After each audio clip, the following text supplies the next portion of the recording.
Hello, everybody! Welcome to Dungeon Cooldown! Hey, everybody! Happy Tuesday! I almost said Happy Monday, but no, it's Happy Tuesday. Welcome. We're so excited to all be here for a extra special campaign recap edition of the Dungeon Cooldown. Yeah, you're looking at all these wonderful faces. So we're gonna be here. We're gonna go a little longer than usual today, and just so you know, we're gonna make this available. Hours. You're not going to get me to leave. I won't leave. Right. No, you're not leaving, Cannata. Jeff, you are chained to your chair. But yeah, and we'll actually make the VOD of this available to everyone immediately for all to enjoy. But we're so excited. We've got an overwhelming amount of questions from you all, but we also have some questions for each other. And you know, there's already been some chatter on the Discord. I've been racking my brain for all of the wait a minute, what about this questions for Jeff. But yeah, so we're so excited. And just a quick scheduling note before we dive in. Tomorrow night, we are also doing a special. The cast, minus Jeff, but the cast, the players, are going to get together and watch secret rooms that we've never been able to see before. I'm so excited for this. We've been building the lists. Jessica's gonna pole dance the entire time. She won't be the only one. Well, and that's the other super exciting thing is the five of us are going to be all together in person in the same room doing it. It's gonna be so much fun. Yeah, so please come tomorrow night 6 o'clock at our usual time as we watch things that you've all seen before, but we get to watch Jeff's secret rooms. We get to watch each other. We're gonna show some Shothragat's secret rooms. We're gonna show some Fahima and Ashen Mage. We probably won't have time to watch all of the secret rooms because that would be another like we absolutely will not have time to watch all of the secret rooms. You're gonna sit through the all of the one to the audience. The one to the audience from Jeff alone is like 45 minutes. They're like 30 minutes apiece. And then we'll just that long. And then we'll watch all of the episodes from Jessica's point of view and just that'll just be all of them. That'll be a day and a half at that point. But they just feel long when you're plugging your ears. That's what it is. This is true. That is true. I have that memory of us sitting at the table going like this for a long time. You gotta do this. Right. Yeah, I will tell you, just to kick things off. I don't know if this is one of the ones you watched, but the very first secret room, I think, my recollection is Jared and Vic. First appearance of Vic. And if you watch that, which I hope you do, yes, realize that in that moment, Jared had no idea I was gonna call him Sivrak. And immediately, spontaneously comes out with that Olsvach accent, which I didn't know he was going to do, and just was a complete improvisation. And that entire scene is an improvisation, and neither of us knew what was going to happen. And I'm really proud of that. Kiss him at one point. Yeah, we almost kissed. And it really was like the backbone of that entire Sivrak dynamic, like just happened spontaneously in that moment, and him like having two different accents. I don't know if Jared, if that was even something you preconceived, but I sort of did an accent with Vic, and then he mirrored that, and it just became this entire beautiful thing that spontaneously happened right in there. So think about that as you're watching it. Yeah, definitely. I do want to I want to shout out some folks in chat before we get started too. But I also want to say, okay, so this is one of those things that Marvel, aka Morgan, is gonna kill me for, but I'm just gonna go ahead and say it. If we get to 500 patrons, we have 390 right now. If we get to 500, the whole Dungeon Run cast will pole dance. Wait a minute. Clicking on Patreon sign up. Jessica. So Wait a Jeff minute. is now a chrono All we dragon? need, I didn't realize that Force of Evil was winning right now. all I we did need not is realize that was another going to. 110 patrons Wait by a minute. tomorrow, and everybody Oh, has to pole dance. Sure. Do it. Sure. Yes. Do it. Do it. Come back next week when we'll all have broken backs and legs. Oh my God. Worth it. Some Worth folks it. in chat saying, okay, creating extra accounts now. I was gonna say, yes. Not including Jeff, but that is to say, I don't know if it was mentioned before, but we will be getting together at my place and sitting on the couch and hanging out together, snacking, laughing, having a good time. So it's going to be a cool casual stream tomorrow. This is what happens when you drop the guy who lives in Denver. If we get 1,000 patrons, Jeff. we'll send Jeff a poll and he will record a video. Yes, Yes. 100%. I like the inclusive element Yes. here. I Yeah, love the yeah, inclusive yeah. element. 100%. I like how Katie doesn't think I already have a poll. Hey. Yeah, that's true. That's true. Okay, Send Jeff so a like a new little kid's poll. bag. I get a new poll. a better I poll, got a New light poll. up my old poll. worn out poll. We'll We get don't a- want your ratty old poll in this video, Jeff. Every house in Denver comes with its own pole. Yeah, that's why we moved here. I'm sorry for triggering people with my talk about broken legs. I'm seeing in chat. This so- is exactly how the campaign, we all pictured the campaign recap going, was lots of talk of pole dancing. All right, so I want to huge shout out part. some folks. So to start off the stream, Goofus McDorkle gave out 5 community gift subs, so thank you so much. Yay. We also got gift subs from Kitty Scritches and another one from Kitty Scritches. And we got some cheers from Jim Whitted, Kitty Scritches, and Diana of the Night. So thank you so much for that. Thank you, everybody. But yeah, and that's so. And then a week from tomorrow, we're back with episode 2 of Fortune and Fate. We're super excited. Fortune and Fate is going to be on a bi-weekly schedule, so it'll every 2 weeks. And we're super excited for more of that story. And Gabe is, yeah, be scared. Be scared for what Gabe is planning. If you couldn't tell from episode 1. But yeah, and then we're working on some more stuff in the future. Hopefully, more in-person stuff in the future. So be on the lookout. Ron and Anyway. I also have phase Yes. 1 of the map done. So now we're working My on map phase didn't have 2. multiple phases. Yeah. Oh. Yeah, that's what happens when you get 2 people that are Yep. very Nerds. super nerdy, yeah. I mean, we spent at least an hour throwing dice on a table, which we are going to repeat that process again soon. So Definitely. that's what happens. Okay. So, well, I guess we should start at the end. Oddly, I guess we should start with last week's episode 115, which was Our way backwards. yeah. I mean, we're just gonna have to jump around a bit. We have a bunch of questions, but I think overall impressions, overall feelings of how last week went certainly wasn't how anybody planned. I think that's clear. Whenever I get any whiff of someone saying like this feels pre-planned, I'm like, boy, you couldn't be more wrong. But yeah, I mean, do we Is there want any to specific questions in Patreon about that? I should look. specifically? Yes. I have something I'd like to say. Go ahead. So, I've been thinking about this quite a bit for lots of reasons, but I made a mistake. So I made a choice as Sivrak to shoot the urn, and it was in character. It's something that I definitely see Civ doing. But what I did not realize at the time is that I was blowing up the bomb on stage. So, as we all know, we're, an improvised storytelling team.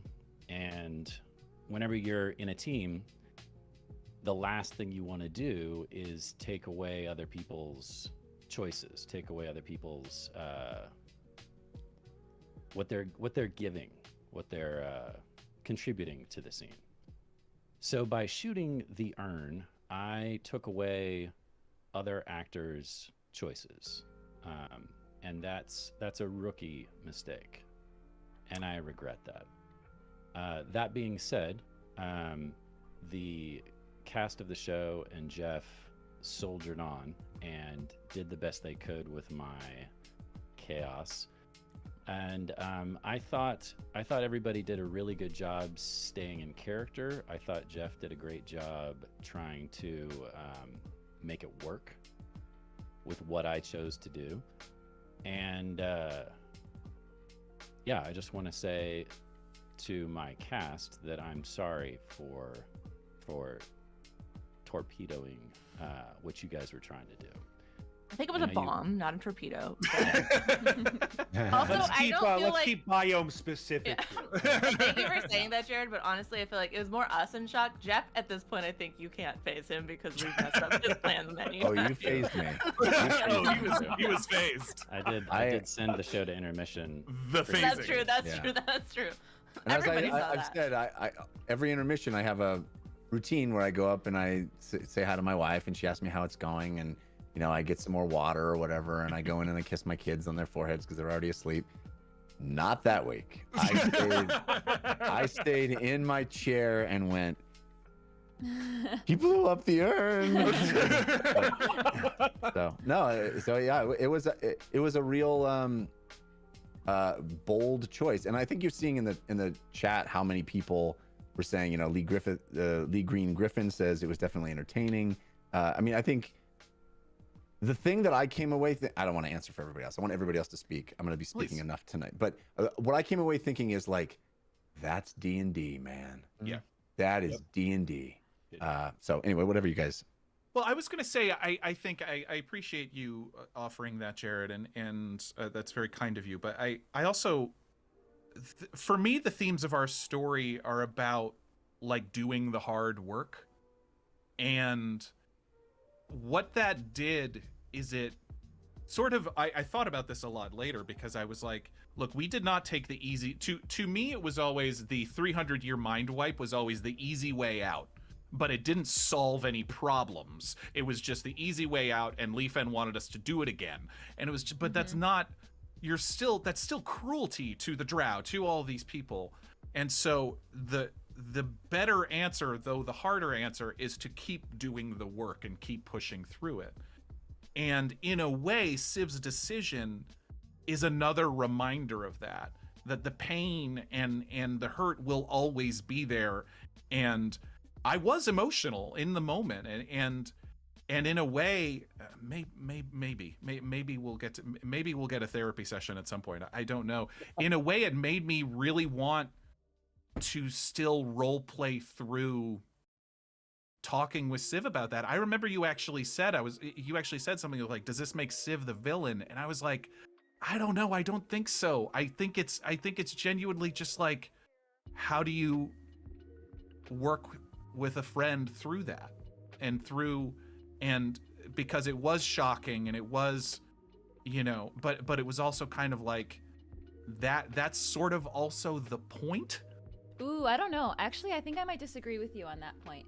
Okay. Because I think if I were to think of this story as a pre-written story that's not improvised, and a writer made a character admit to their party, who they've been traveling with for years at this point, I was willing to kill you to save the world or whatever the greater goal is, I wouldn't call that person a hero. I might call them a villain. And that's not to say that the villain isn't justified in what they do, but I think that is a villainous act, and I love villains. So well, no, but I also think in saying that, I think we acknowledge the same thing, is that the line between villains, heroes, it was actually it's gray for sure. Yeah, it's super gray. Yeah. It was hadn't it's been so long I'd actually forgotten about this.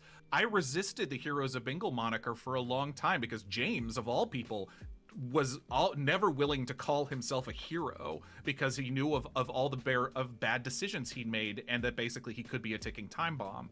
And so, if you'll remember, we didn't label ourselves for the longest time, and one of those reasons was I and maybe others weren't totally comfortable calling ourselves heroes. Yeah. Yeah, I think we all Ron, wanted to be heroes. I think I cut you off. But we didn't end up being heroes in the end. I think I think all of it kind of, especially Ugo's anger at the end. Like there was a real anger in Ugo in that moment, especially James when too, he realizes for sure. when he realizes that the person that Civ and Ugo were trying to save, which is with Yan Mo, was dead. That's all that hope. But what I really love is that it points out the real issues of the thematic element of the vulnerable world. That's the part that I really, really enjoyed about this whole scene, was that the vulnerable world problem is so big that it can cause issues amongst people who are close and friends. Yeah. I thought that was very reflective of that. Ashen Mage is not really important. They're just the person who's going to be the one that wants to watch the world burn. Right. And I think that was kind of very, very well encapsulated in that moment. We had said that, I think, a few episodes earlier when Ugo actually asked Araban, who is the Ashen Mage? It's like, the Ashen Mage is Calcutta. And that was the point of the Ashen Mage, was that she wasn't secretly anybody's daughter. She was just the person smart enough and angry enough to pull Annihilation out of the Urn of Invention, basically. Yep. I think I mentioned that once in one of the recent G.I. Joe comics. There's a rewrite of what's his name? Cobra Commander. Yeah. And Cobra Commander, his backstory, sorry if I'm ruining this for anybody who hasn't read the comic, but it's relatable here. The whole backstory of Cobra Commander is that he's an American who loses his entire life due to the housing crash. His wife leaves him, his child ends up not in a good place, and it's all of this inherent anger that he has for the system that drives him to become Cobra Commander. And I thought, like, this is the kind of thing, this is where modern storytelling is going, where it's like, here are the dangers of real world stuff, like the vulnerable world, for example. And that's what I've always loved about storytelling, is it's an opportunity for you to play in a sandbox, to see and imagine what the consequences of if reality takes those decisions. Katie, any feelings? No, I agree with all you guys. I'll say one more thing, just as an anecdote.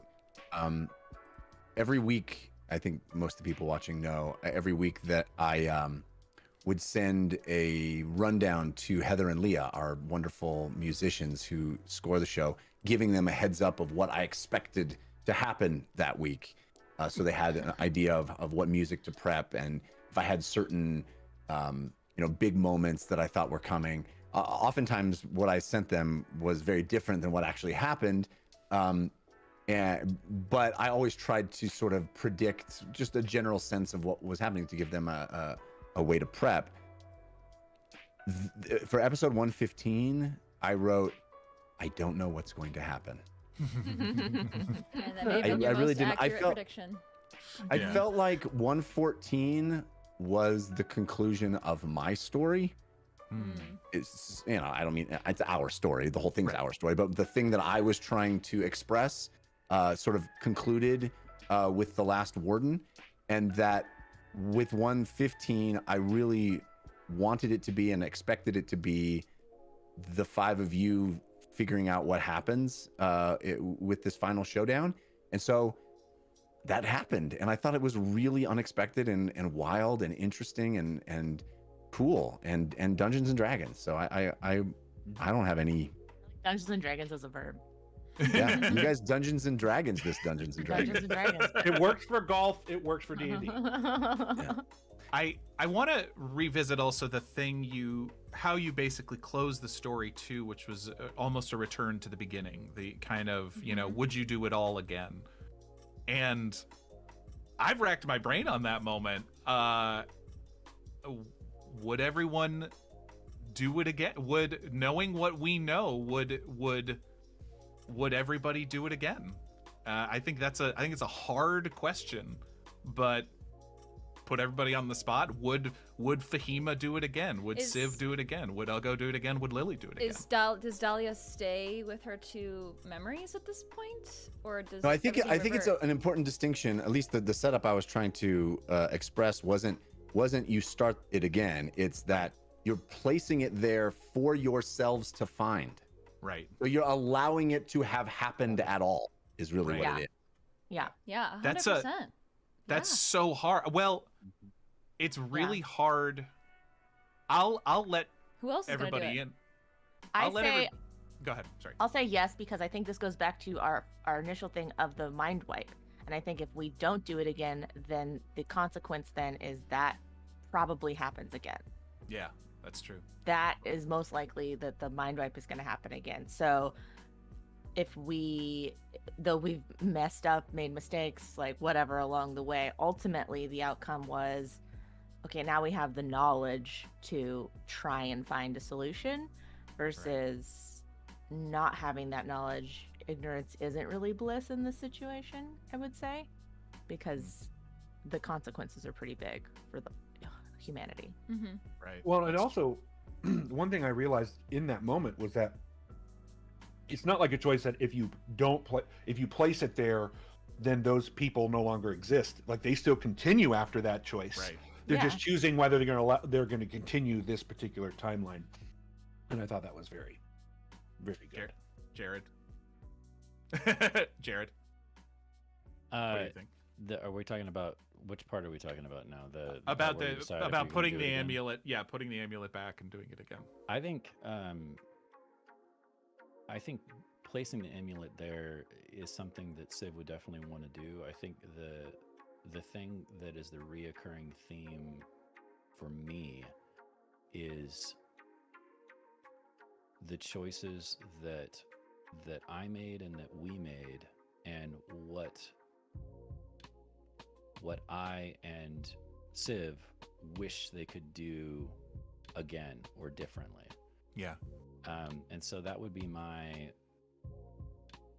I mean, if you're just placing the amulet and the same things are going to happen again, that's a much harder choice to make, because that means you know that the mistakes that you made are going to be there to stay. Right. I think that is the choice. I mean, that was Yeah. hopefully the choice was, oh, am I going to allow this to have happened? Right. I get to choose whether this happened or not. Right? But also, it's not like you could control the alternate. Right. You know. We don't know what the Well, other route is. Right. Hopefully it mirrors that choice that Nonezron gave you, It does. which is like, yeah, do it or not do it. Be or not be. Meet each other or not meet each other. Start this or not start this. That was the idea. It's similar to, and I don't even think I'd said this on a cast secret because I hadn't thought about it in so long, but when we did that episode 56, when we did the zoom back to session 0, I said to Jeff out of game, hey, if this is a return to the beginning, because Jeff was telling us nothing, and I was like, I'm not sure where this is going, but if this is a return to the beginning of the story, I genuinely think, knowing what he knows now, James might go back to Turles and turn himself in. I think we all would make different choices Yeah. the second time around.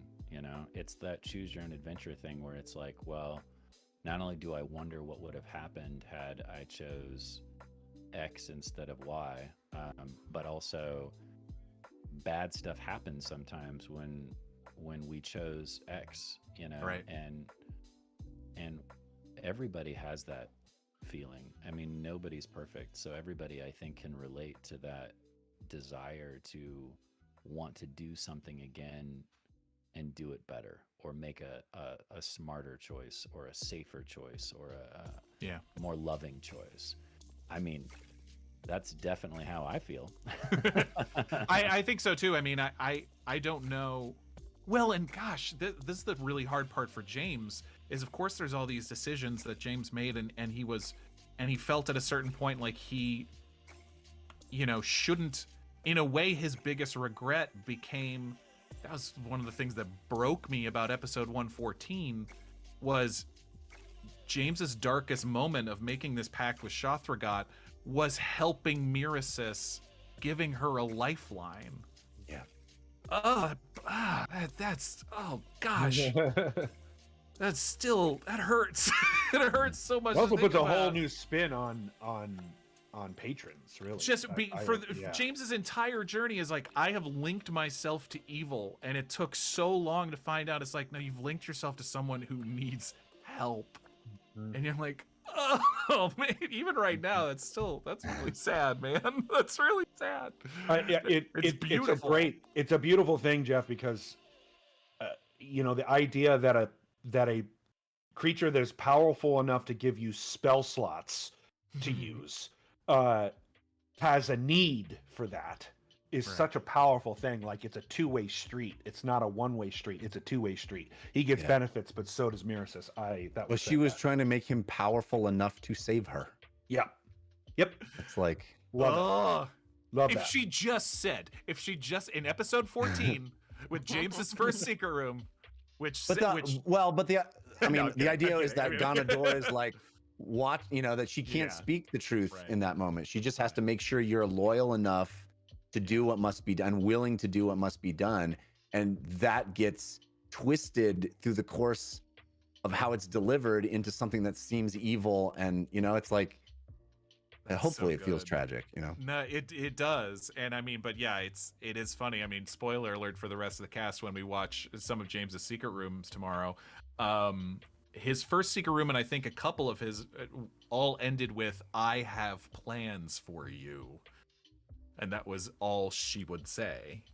Yeah. The other thing, by the way, Morgan, the other thing that I realized in retrospect is like all of the callbacks to I see you, I notice you, which I wanted to like have land with this wonderful call. Oh wow, it's you and I were the only people on the show that got those. I realized after like none of the other cast has any ever heard us say that. Anything. None of us have ever said that. I was like, oh yeah, of course they're not going to react to that because they have no idea it means anything. It rocked me, you, man. And I notice you too. What is funny. That? I see you too. Yeah. Like, no, guys, it's our thing. You had to be there. You had to be there. That's the whole thing. It's our call and response game. Anyway. Oh man, it's so true. King 137 does have a good point. What do you want from me? ? To suffer. She did say that. She now, definitely is said she that. wanting James to suffer to make him stronger? Is that the idea behind that? Yeah, I mean, I think she was suffering, he was suffering, and also she is twisted by madness, right? Yes. That was a factor that was always in play. And when he defies her requests and says, you'll see if you watch them that, James often is just basically saying, no, I'm not going to do what you're saying. I don't believe you. All the, kinds of, she gets pissed, she genuinely gets pissed. And she has in the realm of madness, and all that. Sure. So, yeah. The fact that awesome heavy metal voice was a she the entire time, by the way, just chef's kiss. There was something else I was going to say about 115. I think I tried really hard to only say it in all the recaps. Yep. Nicely done. Yeah. Nicely done. There was something else I was going to say. I'll remember it later. Yeah. Okay. So a bunch of questions to get to. We have so many questions. Let's see. Now, I okay. like this question, so go ahead. Go ahead. No, go ahead, Katie. It's just in the middle of all the Patreon questions, but it's from Basil Berchicus 3. I just think it's funny. Also, why is Civ blue? That is one of the things we didn't get to. We didn't get to. I mean, we can start diving into random unanswered questions. Jared, what do you want to say? Why is Civ blue? So the concept was, he got hit by an ice demon, and I wanted his transformation into becoming a rune knight to be visible, not just and physical, because he can grow in size and he can create these runes now that alter reality, and none of that makes sense for his backstory unless there's something in his DNA, if that makes sense. And so my concept for that was, and I talked to Jeff about this, and I was like, I want his body to change in some way. Like he got frozen to death, essentially, and then defrosted. And I guess you can't do tattoos with all that fur. Right, yeah. And I wanted him to change. I wanted him to physically change while leveling into Rune Knight so that it made sense for the story. And so something that I came up with is that he's from the north. He's from the northern reaches. And one of the areas that we never really got to explore all that deeply is the deep north. Like what's north of Olsvach? What's north of Ukdun? Vise, it's called. Yeah. Right. And I know it's cold. I know it's frozen, and I know that it's almost an impossible place to survive. And I thought to myself, wouldn't it be cool if that's his heritage? Like if you trace Tabaxi back to where they came from originally, or where one species of Tabaxi came from originally, wouldn't it be cool if there was this, blue-furred Tabaxi that live up in the frozen tundra? And so that's kind of where that idea came from, is the physical transformation that goes along with the game mechanics of becoming a Rune Knight. That was set up as far back as when Mr. Whispers talked, which is somewhere in the mid 60s, I think, or maybe the mid or 50s or something like that, as far as episodes are concerned, because there was something set up that, correct me if I'm wrong, Jeff and Jared, didn't Mr. Whispers say that there was something special about, there was something magical about Civ, and yeah, that was given, that had been brewing for a bit. And that it makes sense for the backstory too, because I survived the Blight, right, while hundreds or thousands of people passed away in Olsvach, regardless of paladins and clerics trying to heal and what have you. It doesn't necessarily add up that someone that's a street urchin that's growing up in the streets of Olsvach, which we all know is not a happy place, it's hard to believe that person would survive while so many others perished. And so, yes, I think that fits into the, Mr. Whispers showing up and eventually becoming a familiar. So he's this spirit guide. He's not just a mouse, because mice die after a certain point. He's a spirit, So yeah, it all kind of ties in. I really thought Mr. Whispers was gonna be someone, like, in the end. I thought there was gonna be some big reveal that he was a god or something. Truly, he's a fae being. I had an idea, but maybe someday. I mean, he did sound another loose thread. I think Morgan thought the Ashen Mage was going to be Reed. I think everybody thought that was going to be Don't spoil my questions, Katie. I'm going to get to Reed. I just want to say, based on what Jared just said, you guys are in for such a treat with he and Ron DMing.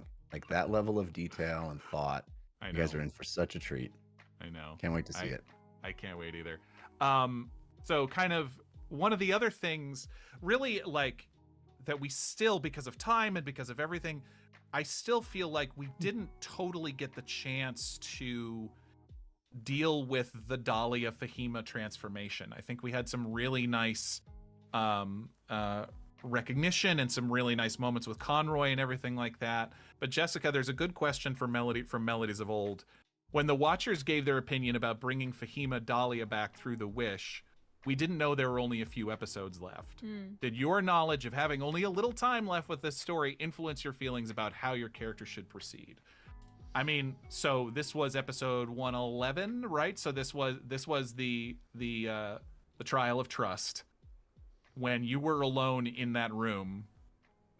I mean, yeah, please talk about that moment, that decision for you. You were self blanking on words. That's all right. I can take it from here. Disintegration. Thank you. Yeah. So, we can actually talk a little bit more about this in detail tomorrow on our show, since we'll have a lot more time. But, and I'll show the cast that scene so they can see what I was going through in that moment. But, I mean, it's hard to say that it didn't influence me at all, right? Because that information is, it's already transforming how we play our characters. As soon as we knew, at least for me, it's at least raising the stakes. I mean, you're literally like, the world is quickly like coming to a point where it's all on the line. Yeah, well, I mean, and despite how many big moves Fahima has made, chaotic moves, despite that, I will say that I feel like with Fahima, I've always played her very carefully. And so when we found out that this campaign was going to be ending, it gave me a lot more freedom to just kind of say, let's go all out. And I started to conjure more. I started to not be as precious with my decisions. And so I think that all kind of led to that moment. But I think regardless, I'd like to follow Jeff's story and where he's going with that. And so it seemed to me like Jeff's story was pointing towards this road. Like this is a character arc that's happening, and let's explore it and see what magic there is there. I wouldn't want to hold out on that. Well, in rewatching that moment, it's so funny now. It's not funny at all. But it's so weird to go back and rewatch that moment when we decide you should go in there. It's almost a throwaway decision. Where Milo says, "This is a secret room. One of you's got to go in the secret room, just one." And I think Katie, you're the one to go like, "Oh, Fahima, you want to go?" it was pretty minor. Jeff, we were there for Fahima. We went to the. It made all the sense. Yeah, it made all the sense in the world that Fahima should be the one to go in. But it is funny. He felt it was like just, the one who had the most to talk about within that. Right. Yeah. But Jeff, I'm very curious from your side of things. The fact that it was Fahima in the room kicked off so much stuff.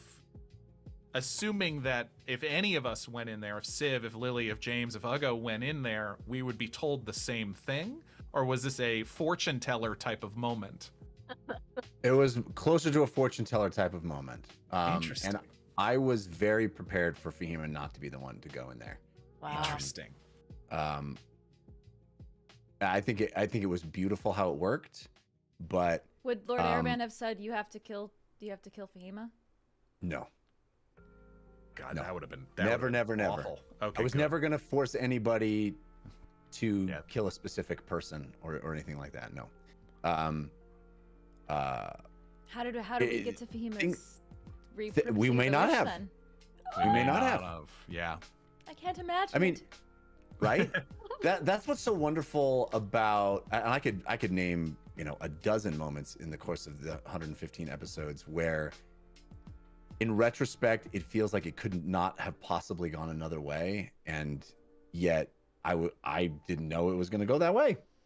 And I think that's inflection point for sure. And part of that is sometimes you just get lucky as a DM, and other times it's well, this is the way it goes, and so we continue to craft things around that decision.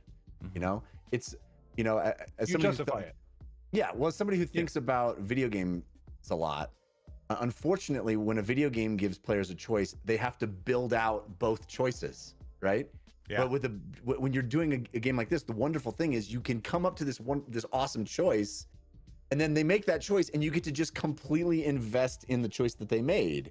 So there's no saving it and then making a different choice. Right. Well, that's what's so great is that you get to go, okay, I'm all in on this. And so let's craft our story around that choice instead of being like, well, both ways have to be equally thought through. It's like, well, I can think it to a certain point, and then once that decision is made, I can go, You oh, can't okay, plan past that. Yeah. Yeah. So Well, and Jeff, that's can you tell us what you would have told the other characters? I think Expendable many Crewman in chat minds. says we need a Clue movie version of the endings. Play out the ending for each character that could have gone Can we in. just get like a little, like a Love brief that. summary Love if each one of the other characters? I have am. gone in? I will do that with some things. This is one of those things that I don't want to. I think there are certain things that if I tell you the other way it could have gone, it cheapens the thing that happened in a weird way. Okay. I see that. And I think this is one of those. Again, I will tell you this. There was no part of me that was going to force Fahima's death. That was something I gave you complete choice over. All of you, I got complete choices who goes in the room, and you got complete choice of what you were going to do with the information that you got. There was no magic trick in forcing. I mean, part of me was like, I think anybody that goes in there would sacrifice themselves, but also like I wasn't sure about that. And you guys have certainly done a lot of things that I did not expect. So That actually transitions very beautifully into one of our other questions, and this can open us up to kind of broader whole campaign things from David Gauthier. Gauthier. What were some of the most unexpected decisions made by someone else in the cast throughout the entire campaign? Who is this question, for Jeff or for us? No, for you guys. I think it's for everybody. Yeah. I think Jared times when in the we end. Number one. I mean, Jared in the end is certainly number one. Jared, I think, honestly, is the king of those, because Jared's got a great poker face, if you can't tell by right now. And so, I mean, too good. Jared, are you awake? Are you with us? It backfires on me from time to time. I mean, I'll go back to, speaking of Civ's voice, I'll go back to the moment with Dondo with the Zone of Truth, and you having to lie immediately. I was like, brutal. What? Like, what just happened? Yeah. That decision. Why rogues and paladins don't usually mix very well. Right. That was a big one for me, and Ron sacrificing his levels. Well, because that was such a shocking decision, because I didn't even know it was possible. That's like something in a D&D game. It's like, can you do that? I guess. I think we were all laughing and making jokes until we realized what we were talking about and what it meant, and then all of a sudden it became unfunny very quickly. Yeah. I mean, I was shocked when Fahima healed that dragon in the warden fight. Oh yeah. I was like way back in episode 6, but that was a bold move. So good. Yeah, James summoning the demon. I think that would be one to me. That was really kind of a big shocker. Yep. Yeah, that was big. I don't think going back to Ugo's thing, I don't think anyone is surprised that Ugo or Ron would be willing to sacrifice so much of himself. No. Well, I remember that Force of God. That's not shocking. That itself is not shocking, right? In the world of D&D, and I've been playing D&D for a very long time, I have never heard of anyone ever giving up all of their levels in one class for one moment. And we were probably never going to get back to Thorn, and we were never going to know what good that could have caused. And he suffered through the rest of the series with less levels than the rest of us, even though Jeff was being nice and giving him 2 levels every time we leveled up 1. I still love when we end at level 10, you guys were what, 12, 13 14. 14. Yeah, we were ahead of you. Yeah, I was only 10. Yeah. It's a big difference at the end too. Oh yeah. Well, I will say that throughout the course of the show, that has been the best part of working with all of you, is how much everybody invests in stuff that, if you just think about it as a game, doesn't matter at all, right? The well-being of NPCs, the circumstances of locations you're never going to go back to, all of that stuff that you guys all invested in the truth and of that story is invaluable. It made all of it better, and that's true for every single one of you. So it's hard. It's really hard to do, because it's opened us up for some criticism at times, because it's literally like, we could have stayed in Olsvach for 10 more episodes to try to help that city. Maybe we should have. We could have stayed in Thorn for 5, but there were a number of times with the story, and it was like, this team is here to handle this problem. And so almost everything else has to, like, other people need to do that, you know. It's just kind of, it was one of the hardest things to do with the story, was just sort of like, we've got, the stakes were so high for so long. That's the other thing. I said this to the cast, but I'll say it on the stream too. It's like, as incredible as this last run of episodes have been, I'm ready for some lower stakes adventures, guys. Like, it's been so emotionally exhausting. X-Sprite was such a nice little respite from the high stakes. I mean, I think that's kind of why, you know, because we got to hang out and laugh and chill and play around in the kiddie pool for a couple minutes. It's been except for the, what was that monster called? Barbara. Barbara was scary. Yeah, she affected you the most. We have a chat. We have a chat. We have a question in chat from G Westbrook. What happened to Joral? Can we quickly answer that? Well, nothing no. good. That's the quick answer. I mean, I think one of the part of the thing about leaving the story the way we did is that we all get to answer those questions in our mind, right? Mhm. You know, Yeah. I think that's the joy of that. Is like, if you want to have Joral have walked off into the sunset and good things happen, then you can make that in your mind, you know, your mind canon. In my if you'd mind, like. he does. Yeah, Jeff great. knows what happened though, and it's nothing good. Well, okay. I mean, speaking of Axe Sprite, let's get to the question that I think that everyone has wanted me to ask you, which was Reed sus, Jeff?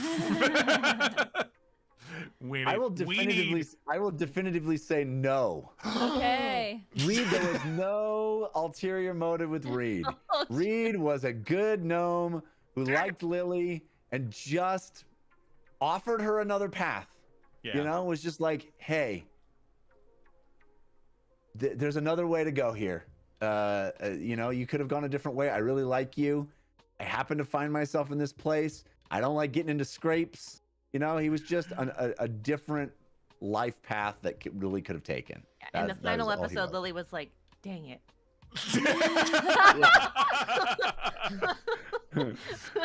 Yeah. Should have listened to Reed. He was right the first time. That's one of those ones I will answer. I think I said this at the time. That wouldn't change necessarily how we acted to him, because it was like, even if we tell him things, it still puts him in danger. It's like one of those, you know, like, I'm Spider-Man and I tell you I'm Spider-Man. Now you can be captured and held hostage or anything like that. It puts you in danger. Yeah. Knowing that what we knew was not a nice thing to tell anyone, right? Unless they had a role in that. Right. Well, functionally, Reed, for me, functionally as a storyteller, was a way to get you information that you needed, except none of you wanted that information from him. He was there to tell you about how to get to the grave of Nonezeron. And because he had been there, he'd been up in the north, he'd adventured around there, he knew that there's dragons that hang out over this one place. He heard, but you know, like, he had all these rumors to tell you guys. No one wanted to talk to Reed. Super suspicious. Yeah. Which can you blame us for being a little suspicious? I've wanted to talk to Reed a lot. He was there as a total information source. That was functionally what he and for fun Lily stuff. Drama. Yeah, fun Lily stuff. It's just been a little while since we'd had fun Lily stuff, and I was like, I want to give Lily something to do. That's so true. So yeah. I'm just over here writing songs about yellow snow. Well, you no one was surprised by any of my moments in the show. I will just say I was the most predictable player. What about You Slug? turned the boat around. You turned the boat around and went back to Bingle. That was a huge moment. That was your big choice. That almost saved Yan Mo was unpredictable. Yeah, that was we didn't really know what too. you were gonna say for that. That I was. didn't know what I was gonna say for that. Yeah, honestly, that gets glossed over a little bit, but that moment of turning the boat around and going back to Bingle, I mean, you obviously had to be prepared for us to not be able to do that if it went. And then there was a model waiting backstage. Right.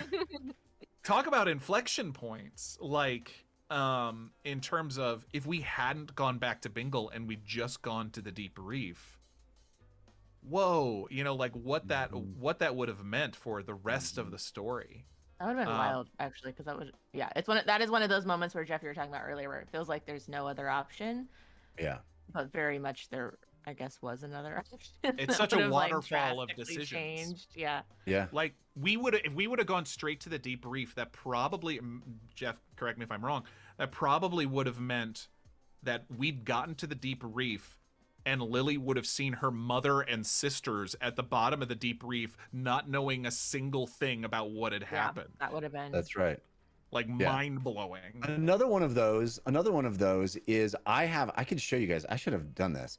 I could show you guys all the maps that I built that we never got to. Ooh. One of them was a map where you guys were going to get into an encounter crossing the mountains between Thorn and the west, because I thought you guys were going to go from Thorn to Nonezeron's grave. Right. But you went back to Turles first, which changes everything because you went and got the Godslayer blade, right? So if you don't have the Godslayer blade before you go to Nonezeron's grave, you don't kill Nonezeron with the Godslayer blade, which is such a wonderful inversion of all that entire dynamic. But that was never like me hoping that you would kill the dragon with the thing that was made from the dragon's heart. Like, I love that happened, but that was never part of my master plan or anything. I literally thought you guys were going to go, it made sense geographically to go up here and then over here and then down to Turles. But that's not what you just chose to do. So, and there's lots of examples of that. If you have it handy, you can email it to me and I can show one of the maps. I mean, I have about half a dozen maps that are all, I have maps for Oya Tuskend. You guys were gonna meet. Oya Tuskend sounds so much fun. It sounded you like guys so were gonna go to much the circus, and there was gonna be bandits that had taken over the circus, and you're gonna have to liberate the circus. So cool. Yeah, that was one of those things where I don't. The decision at the time with James's situation going how it was going, it was just sort of like going to a circus right now just feels wrong. Yeah. It would No, feel I think it was so the right wrong. decision not to waste time there. That would have been the most side questy of the things. When we didn't really have side quests in this show, it felt more like everything was essential. Side quests turned into quests. That actually, the mention of the Godslayer blade brings up an interesting question that I have.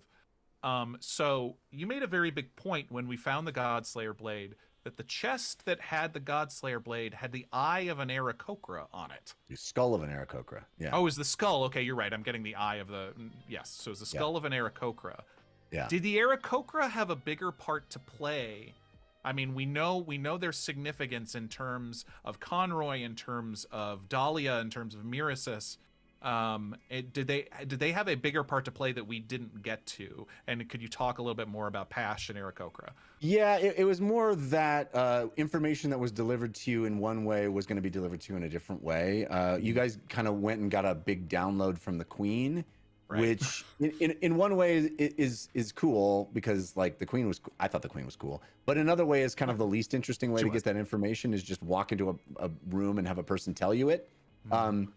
And the other way of getting that information would have been go ascend the mountain, meet the Aarakocra, have them tell you that information. Yeah. So that was kind of the hook for, one way to get that information would have been going up to the mountain and finding them and dealing with that whole community. Would they have and recognized then finding out Fahima's like her soul, sort of like Diptha did? I think there would have been. Right, there would have been that sort of not explicitly telling you, but weird, recognition that isn't explicit. Yeah, exactly. Got it. I'm curious if we had gone to Ukdun, like if we had taken that western route, would we have run into Urtenford and the Mecha Warden then? That was never my plan. Okay.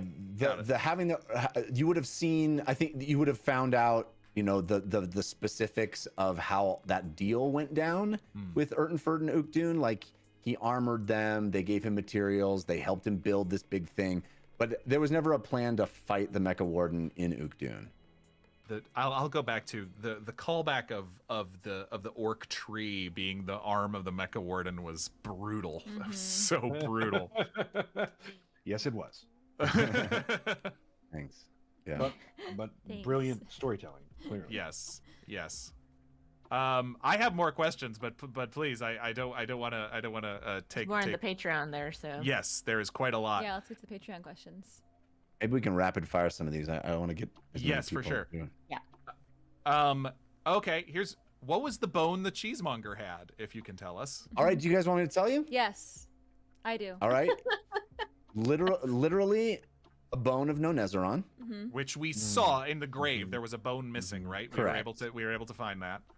It would have been massive, but she had a perpetual shrink spell, the same shrink spell that had been used on Cornelia the Clean. So there was a tie-in as to why she had that shrink spell, right? Yeah. So it was a magical item that you would have been able to take with you and use that would have allowed you once per day to rewind time 6 seconds. This is That would have something been that useful. I mean, I can only imagine what it would have been like at the end. At the end of the show. Yeah. Yeah. Show with Civ. A little I useful. thought about that so much. Oh, man. What did we need to do to get that bone? Just So it literally- actually complete that heist? Complete the heist. I mean, I built in a whole puzzle for the heist and everything, as you guys know, because I gave you the clues for it. But there was a whole mythology as to why that allowed the cheesemonger to do what he did. He literally just like he did Groundhog Day to people, where he would like find out all the information he needed as fast as he possibly could, and then rewind time 6 seconds and not talk to them. And so being able to manipulate them based on information that they didn't know they gave him. And so that was how he had ascended into the ranks of the elite in and He did. and Groundhog also Day so on the people. the puzzle in the mansion was that this thing was, you guys, Fahima found it, I think others of you saw it, this big impenetrable metal concrete thing that was under the floorboards is where it was housed, and he would literally smash it, pick it up, rewind time 6 seconds so it reconstituted itself, walk away, and go about his day. That was bizarre. So it would literally never, there would be never any evidence. It was a completely impenetrable that literally had to be blown up, which is why you heard rumors that the guards heard explosions in the middle of the mansion, is because he would literally have to destroy this thing, this intricately woven wooden floorboards that is impossible. There was going to be, I don't know if you guys got this information or if you hadn't yet, but there was going to be information to get about the fact that he had killed the artisan who made it. So it was one of a kind, completely irreplaceable. So he literally destroyed it every time he needed to use the bone. So he knew if anybody got, he would know exactly if it had been stolen, because this irreplaceable piece of art was destroyed. But he could just rewind 6 seconds and boop, it's back. So the bone itself could rewind, or it needed to be put through the urn to create No, the bone itself, it was a property of being a bone of the Chrono Dragon that would allow it to be. He didn't need, the Ashen Mage wouldn't let him have the urn, I assume. Yeah, and she, I mean, there was all kinds of reasons why she wanted him to have the bone to keep it in safekeeping away from her, because she had made a deal with the Sun Dragon, and she didn't want the Sun Dragon to know she had a piece of the Chrono Dragon, because it would piss off the Sun Dragon. Anyway, so yeah. Wow. Dragon drama. I want to see the Fahima section of that when you were when you got captured. Yes. I'm so curious. Do you want to see about the that. capturing or the breaking into the Ashen Mage? We probably only have time for one. I don't know. I mean, I want to go back and watch all of it now because I've seen none of it, but I know. tomorrow we'll have to choose one. Here's a fun question for people. Diana Weeks asks, were any of you inspired by family members for any part of your character's persona, like the way Jeff was inspired by his grandfather to create the beloved cook? Or did you base your character on any other historical person of note? That's kind of, I definitely thought about my ex-girlfriends when it came to Vic. Wow. Grammy Dumblestuck is my Grammy is like, I love her to death, and so she's slightly based on that. She's not a beach gnome in real life. Human Mama was based on basically all of the women in my life that raised me. My mother, my grandmother, and my aunt. They're slammed into one person. And then Ugo's courage, I actually sourced from my brother. So a lot of that, really, Ugo's story is mine and Reed's story together. And so a lot of Ugo was especially early on, the toxic side of Ron growing up, and then coming to realization through having a younger brother and realizing like, Reed is the name of your younger brother. Yeah, Reed is the name of my Reed brother. in the game. Not Reed in the game. R-E-I-D. I had no idea, by the way, that I ended up naming a character the same as Jared's wife. I had named a character the same as Ron's, but I had no idea what I was doing. I didn't mean to do that. No Rachel or Emma. Reed was in Katie's backstory, by the way, before I ever knew anything about Ron's family. Fascinating. And the real Reed is super not sus. So that's what the most sus ones make you think. That's right. Yeah. What about Neither you, Jeff? is there's the a very read in the talented- story. Yeah, exactly. Nope. Still don't trust it. Y'all made me not trust him. Nope. Don't trust it. No, I don't have anybody whose Fahima's backstory or character is based off of from a family or Yeah. historical. I would say What it's all about fictional. Zanelka? What about your werewolf girlfriend? No, well, no. Oh, okay. No, I would say that her relationship with her dad, though, is like my, like my fantasy of what I wish my familial relationships were more like. That kind of stuff comes out, but I would say that none of it's like based on somebody specific. You wish, just to clarify, you wish your parents had left you Nope, in a don't house. even. Oh, I thought you were gonna do the Conroy wife thing. No. I just want to clarify before we knew the whole daughter-wife situation. That you Don't were go left there. in a house alone. I guess that is You every guys- teenager's dream. I do wish that. Good point. You guys, there's a song by Ben Folds that is one of my favorites. That is all about love and like how he feels about this person. And in the song he says, "If I met you, man, I might make myself cry. If I met you when I I had to get in and one I- more Jeff Cry. yeah, if I was old and I met you and you were just a little kid, I would still love you." Aww. Aww. Yeah. That's what I always thought about with the Conroy thing. So as creepy as it kind of, No, it's an so... interpretation of it is, I always felt like that was the notion is like this soul is in love with this soul, and Oh man. the details Kind of of it don't really matter. Mhm. Like Yeah. he's gonna love it as a daughter, or he's gonna love it as a romantic thing. Whatever way these two souls bump into each other in the great cosmos, they will love one I love another. that. And I think that was kind of what I was going for. The song, for those of you who don't know, is "The Luckiest" by Ben. Yeah. Folds. It's a gorgeous. That it's one of song my does favorite make me songs. cry.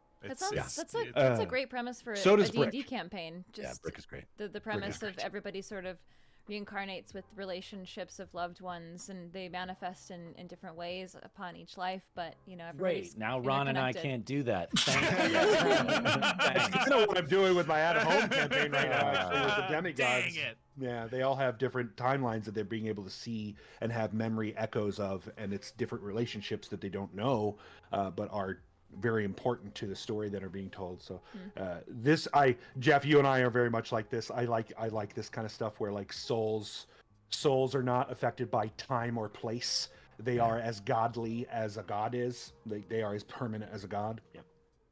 Liam Gordis asked, speaking of gods, great transition. Liam Gordis asked a beautiful question, someone who we haven't really spoken enough about during this time, which is the Candle Queen. And Jeff, can you talk about, Liam asked, was obviously at minimum the name the Candle Queen was something you built from during the studio shows. I forget when it was somewhere in the teens, I think, when we first started calling Amanda, or it was the audience that first called her that, and then we adopted it. Was it always your intention to introduce a god like that, or something that happened naturally through the course of the show? No, there's so Jared many forced things me to put the gods in the show. Mm-hmm. Jared right. literally forced me. He's like, "Is there a pantheon for this world?" I was like, "No." He's like, "There needs to be a pantheon for this world." I was like, "Well, fuck you. It's all about gods then." Oh, sorry.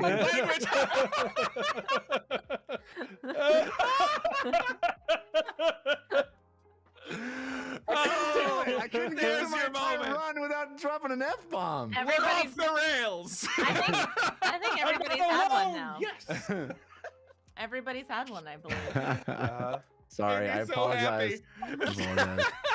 Everyone involved. You know what? It was used so appropriately. It's Going not out- offensive. Going out with a bang. Going out with a bang. But I remember no, when my niece swore first time. My brother was like, "She used it so well that we really actually couldn't be upset about I it." know, it's sort of so impressive in the performance. But so, yeah, like, I guess what was the, in terms of you looping in the Candle Queen, that was so beautifully done. I think we were able to tell what obviously had been there since the beginning, but then you couldn't even tell the difference between what was new and what had been there originally. And the Candle Queen had to have been new because, Yeah.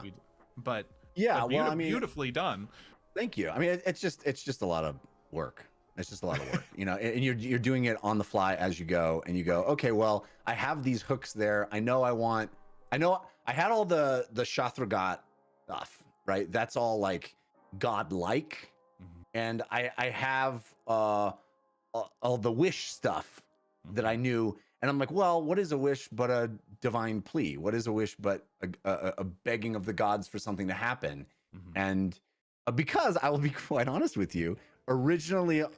We know you already dropped an F-bomb. We know you're being honest. It's fine. I mean, originally in the first iteration of this, she really did get it from an Afridi, and it was a genie that you guys were going to have to go and deal with. What I you're just like saying to is once Jared killed the Afridis. yes, yes. It's your fault, Jared. You did it. But I also always felt like that was I'll such a take that goofy notion. Like it's such a goofy You've always thing. hated genies. I have always hated Always genies. hated It's genies. goofy. So I took an opportunity to kill genies in my So world. funny. I love So it. I'm gonna funny. do a rapid fire of a couple of these Patreon questions. Go for Hit it. it. Okay. Drama Piranha says, for the whole cast, are there any quotations, references, characters, mannerisms, etc. from the campaign, either in-game or during the Patreon name reads that you find yourself using frequently in your everyday life? I know for me, soccer has been officially renamed Roundball Kicky Kicky. Thanks for having us along on the ride. That will forever be my legacy of the show. Is not James. It'll be Roundball Kicky Kicky. Yeah. I mean, every Anyone? time I hear someone say something about references, I definitely think about references needed. Mm-hmm. Yeah. Hey, Good. other quotations from the. I mean, life is Life is pain has pain. just become Life has is become a pain. motto. Yeah. And I know there's more, but I can't think of them right now. I know. Don't I split the really- party, or if you want to live. I sing that to myself a lot. Yeah. Or I really usage. appreciate Just Jules because she always would cut a clip of when we would say her name Yes. and then she would post it on Twitter or wherever. And I love that because it showed me how different, because Just Jules is very specific. It's a very specific name, and you can definitely use it as the term Just Jules. But it was fun for me to see everyone figure out a different way to use it within the world of the game. And she was the only one that did that. I mean, it could have been anybody, but she chose to take the time to do that. So I appreciate her for taking the time to clip that and show us that we had that capability. Even something as specific as Just Jules, you can twist and turn and play with and turn it into so many different things. Yeah, it's added a lot to the show in a really nice way. Gateway guy said you're doing great, Girk, which is Yes, Yeah. of course. Doing Yeah. great, That's a Kurt. good one. That came out of a cooldown, actually. That came Yeah, out of it a did. Jeff and I cooldown. Yeah. Yep. That's a good one. Hamlet. Oh, Hamlet, for sure. Really is I it? No tried one to gets explain. it. I tried to but- explain Hamlet to some friends at work, and they were like, "Why Hamlet? Hamlet is like dark and people die. Yeah, Like, yep, how does that yep. have anything to do with?" Because D&D, You know. I don't know. really That's the part I always loved about it. it's a pig. Yeah. What Yeah. I came up with in me just defending the show to these random people that have never seen it before is I was like, well, you learn from your mistakes more so than the positive choices that you make in life. At least I do. And so Your brain is crying out wired that Hamlet way. is don't be a Hamlet. Don't Right. make that mistake. Don't be go a down that Hamlet. dark path. Don't be a Hamlet. Classic. I think Don't I be a actually, Hamlet. I think I actually said that, or somebody said that when we first came up with the phrase of Hamlet and what it meant. I think one of us actually joked a word that has never been used like In a positive light. that has never been like meant to mean murder or anything. It's a very positive word. Yes. Which is funny because they call little villages back in medieval times Hamlets. True.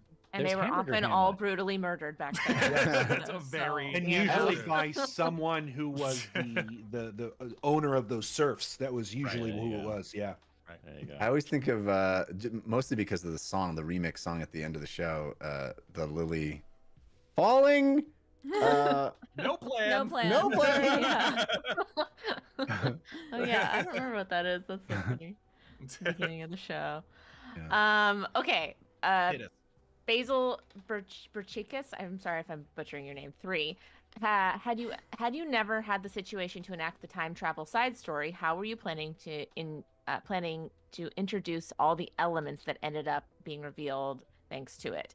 And then a side question to that, did the children's books Heroes and the Dragon have any deeper meaning beside the events in the Castle Rum? Yes. I forgot about that book completely, actually, until I was just reading it. The book is plagiarism. 100%. Okay. I mean, It's Edgar Allan Poe. It's because Jared said, at one point, Jared said, boy, that sure sounds like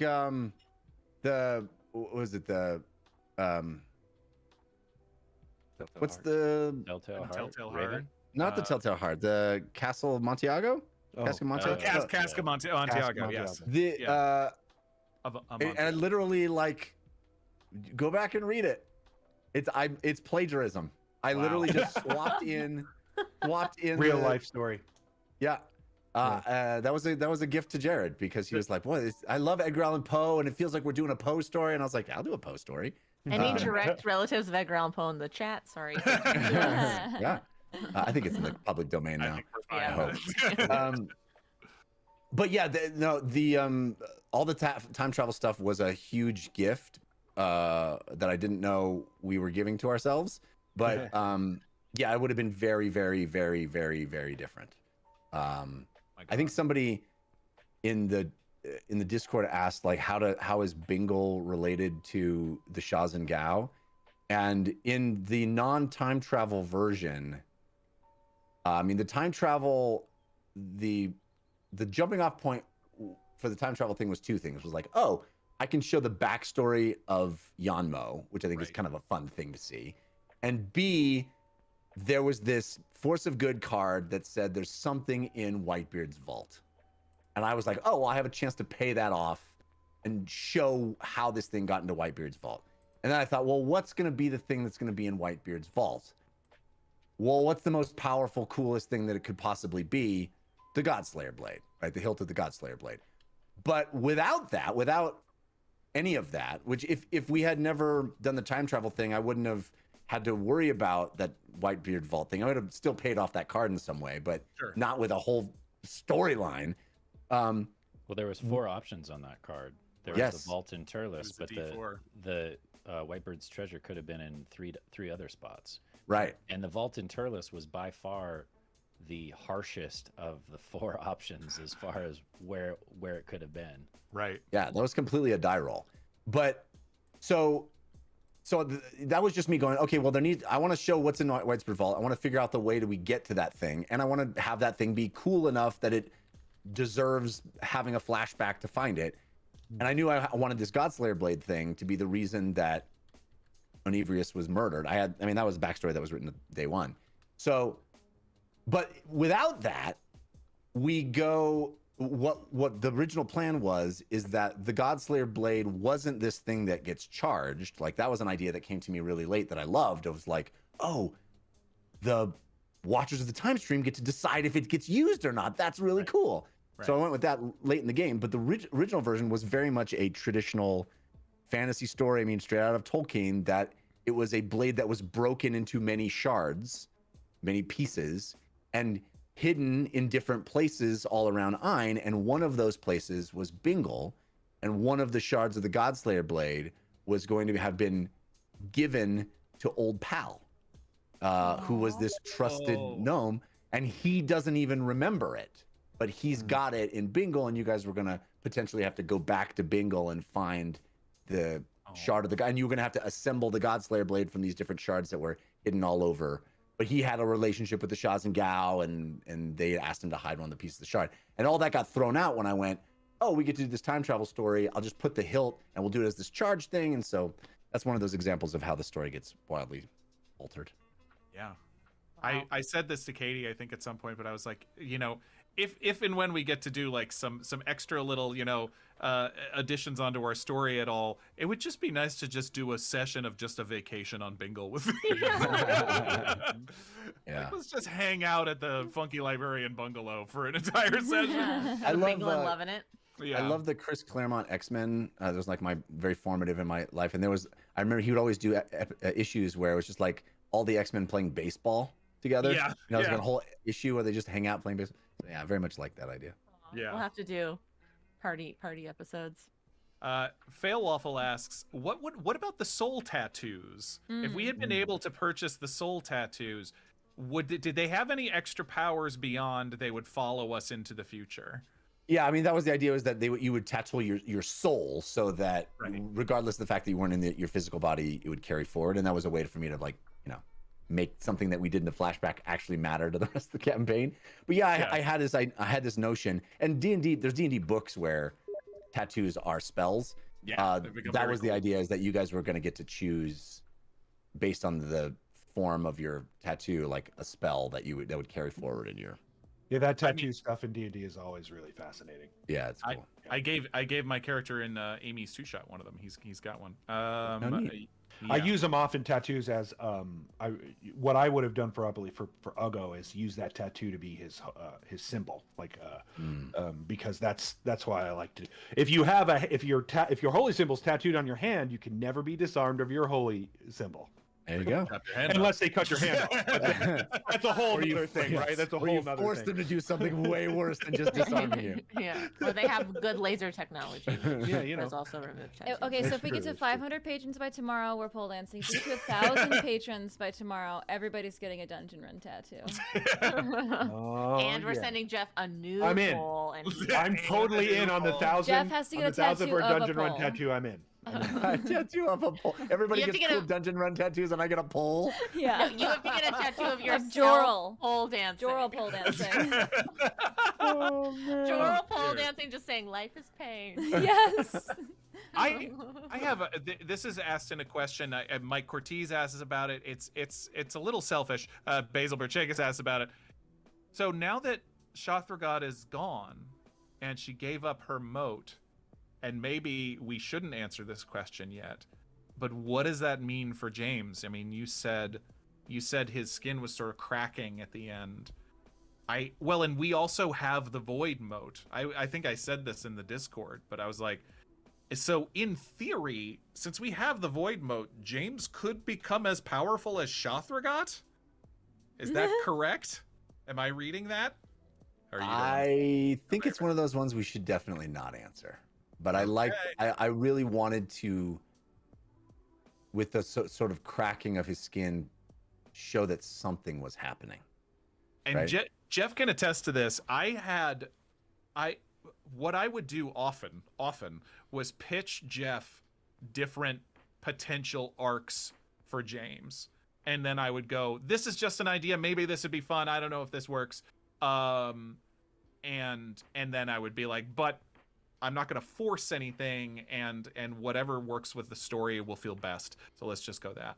And we were thinking, I wasn't thinking he would turn into a full literal demon, but I definitely said to Jeff on numerous occasions, please, the longer we go with this, make it harder for James to continue this. Like, he needs to be losing his humanity, which I think I literally said that, and so Jeff took it quite literally. One of my biggest worries, sources of anxiety, was how often Uggo was like, just leave your patron, dude. And I was like, not until we find out. Not until we find out the big reveal. Please. No, but my answer to that was always, well, no, but you actually did that quite well, where there was no just leaving. Like the nature of James's pact and the nature of it, it's not just a D&D thing where you're like, cool, I'm a ranger now. He couldn't do that. And so I think it reached a point where just as frustratingly, James would go, I don't know how. How many times do I have to say this? Well, I think from my perspective, that was one of the hardest things over this long campaign, specifically for Jessica, who literally didn't even know her own backstory until the last 3 weeks of our show. But it was trying to support all of your choices and make things, while also going like, I really just want to tell you the thing that I can't tell you. And if you just wait, and unfortunately, I know you need to wait until close to the end of the story, because it's kind of the climax of the story, to find out all the really good stuff. So yeah, this is me apologizing to Jessica and the rest of you for a lot of that stuff. It was a fun, upset. wild ride. Yeah, I liked it. I think it made it juicy. Yeah. I'm very upset. Well, we only have about 5 minutes left, so are there any more burning questions that we need to get to before? Let's see. How are Close it out? Frophy and Zanelka doing? How's the sitcom of Frophy and Zanelka at Marikume Farms going? Well, maybe we'll find out someday. A werewolf and a grandpa. A werewolf and a blind Italian grandpa running a farm together. And a gang from Oswald. That's right. Yeah, and now that's we're right. all In there as well. That's like episode 2 or 3 Pirates. of the sitcom is the Got a- gang shows up. Pirates and what happened to them. There's just so many things you You can. want to hear my Chess. deepest cut question? Here's my deepest cut question, Jeff. Yeah. In episode 3, when we were flying up to the Lodestar, Yeah. and Jared was having his run of the worst rolls ever, But you described at one point a dark flying thing that knocked him off of the Pegasus. Uh-huh. Was that a dragon? That was the idea, not like a big, Right. main dragon, but yeah. Yeah, I mean, No, that's yeah. A Yeah. whelp. I mean, I hope everybody got the fact that the only way the Ashen Mage was able to take down the Wardens was because she teamed up with the dragons. Yeah, no, and I like you think that guys, was said pretty saw the plainly. Lodestar and it had like scorch marks. There was a big dragon versus Warden battle in the sky. That was the idea. Right. Yeah. But yeah, just going back all the way, it was like, because that was one of those, it's like, wait, we never found out exactly what that was. Mm. There are other things, and I'm sure you probably don't want to answer this, but who's the third hag sister? Oh, And where is Zelda. the third hag? Zelda, Esmeralda, and Griselda. nice. Oh. What kind of But we what kind of never- hag was she? You have to find out. That was one of those ones where I almost forced it in at the end of the show because I wanted to get to her so bad, but it just didn't feel right. So maybe someday. You know, I How have a new many- character named Zell.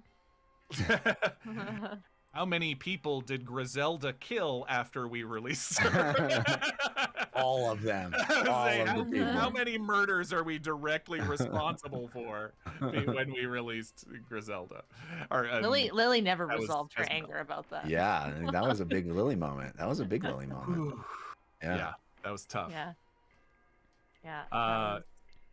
Goodness, so many more. All right, last chance. Anything else you guys want to know? You're not gonna ever answer questions. Yeah, ever this is it. This is the again. only time I'll ever talk about the show again. From Braba, if Fahima had banishment cast on her as a wish of the Candle Queen, would she have been banished to the celestial realm, or would she still have counted as a native of the material plane? Oh, that is an itchy and scratchy question. I don't know. I don't know the answer to that. I think this is a very good last question. Go. What's the last smell you notice? That was Lee Gree Griffin. I got to give it to them. I think that's a great way to Last stop. smell, you know. I think it would be the smell of satisfaction. Honestly, it felt like this week has felt like setting the book down and going, Yes. just like we did it. Yeah. We did Yeah. it. We did it. And now We told Jared the and tale. I have to pick up that book up again. New book. New book. By the way, there is some rampant theorizing in chat about maybe was Cookie secretly anybody. Cookie Cookie the monster, the sweets monster. Yeah, The Cookie was gonna Killmongus. come back. I had thought the Killmongus. That was 100% because Jessica referenced that monster in her diary, so I had to bring that monster in. Oh, I loved Cookie. so much. Yeah. So I want Yeah, Cookie Cookie was fun. and Barbara and Hamlet to all like be happily hanging out. Yeah. together. That's so true. Yeah, I want them to be a traveling minstrel show with a salvage mender. They can go to the circus, save it, Mhm. because Barbara's very powerful. and then- Right. you know what? The question that nobody ever asks me is, What's that? What? "What's your biggest regret Oh, tell us. Oh, about the What story?" is your biggest? And I have one. okay. I Cast. just Katie. everything that happened over the You're last finally actually fired. You're finally actually fired. this job. Katie Michaels. That's our HR person, guys. That's our HR person. No, my biggest regret in the story is maybe a silly one. I have a lot of them, but one of the biggest ones that I just think is the stupidest thing that, like, storytelling 101 you don't do. I just gave you the Ashen Mage's name. I just told it to you instead of making it a cool thing that you found out. I just said it, and it's so dumb because I could have had this Ashen Mage character that is mysterious, and I just said her name's Calcutta Thief. Like Cornelia the Clean just tells you, and I'm like, what kind of idiot just does not milk that for everything it's worth? Anyway, I mean, you had so many moments to milk within this story. I know, but it's storytelling 101. You have a mystery. I have a mystery, and I was so excited about the whole Theed thing. It was dumb. I should have just, I could have made a thing, could have bilked it for what it's worth. Yeah, that Ashen Mage, Who's the Ashen Mage? Who's the Ashen Mage? And then, we find out this thing. But there's a whole Ashen Mage backstory. That's why I love the concept of true I want to know names. the Ashen Mage backstory. I really almost did I know we're over time. I gotta stop talking. I almost did Katie wanted a clean hour and a half. Nothing all dirty. I dropped an F-bomb. Yeah. No one clipped it. Don't worry. No, it's not gonna live on the internet forever. The original notion of the flashback when we thought that COVID was gonna last 4 weeks tops, was because that's a conversation I had with Alex Albrecht. Was like, just build something that could go between 2 and 4 weeks, and then we'll be back in the studio. But the original notion was that there was, I don't know if you guys remember it, but it was going to be called Tales from Ein or something like that. Like, it was going to be Jan Mo's backstory, and then you guys were going to time travel and see the Ashen Mage's backstory. Wow. That was what was going to happen. And you were going to see the villains' backstories I would have loved that. by being there with them, and so you're going to get empathy for the villains because you see their backstory. That's cool. Yeah. Yeah. Well, speaking of things that we haven't seen and will never see, maybe, we are going to be seeing some secret rooms tomorrow. Everybody's coming over to my place. It's going to be a really good time. Same start time as always, 6 p.m. Pacific, 9 p.m. Eastern. And if there's any secret rooms you want us to see, or if you want to just drop us a note on, drop a note on. Yeah, Morgan's made a list. I'm pulling some stuff, but if there's anything in particular that you want to remind us of, drop it into the Discord. There's a command in chat if you want to get that link. And Jeff, if there's anything in particular you want us to see, let us know. But I think we're going to start with the secret rooms that you told the watchers, because that's the only secret rooms that none of us have seen. And that's going to be really fun. I'm really excited for you guys to see those. I would suggest, in the context of doing that, take 30 seconds before you roll clip on any of them to like set the context of when it was happening in the story, because I think that stuff's important. Good idea. Yeah. It is so weird going back to these. I mean, it's been 3 years, but also what 3 years it was. I think will always the story is so special, not to us, and because it not just because of of the amount of time we spent together and everything like that, but also the amount of life all of us have lived in the last 3 years. Well, we should talk about that tomorrow. We should and not to cut you off, but I think that that I would love to just because we're all together, to really talk about what the last 3 years meant to all of us and how that impacted our role play and everything. I mean, we can definitely chat at the top of that show tomorrow. For sure. But yeah, stick around for a raid. We're gonna go say hi to Trish because she just logged on, and we'll see you all tomorrow at 6 p.m. And thank you for joining us for our last cooldown of campaign 1 of the Heroes of Bingle. Thanks, Bye, everybody. Love you guys. See you Bye, soon. everyone. Happy Tuesday.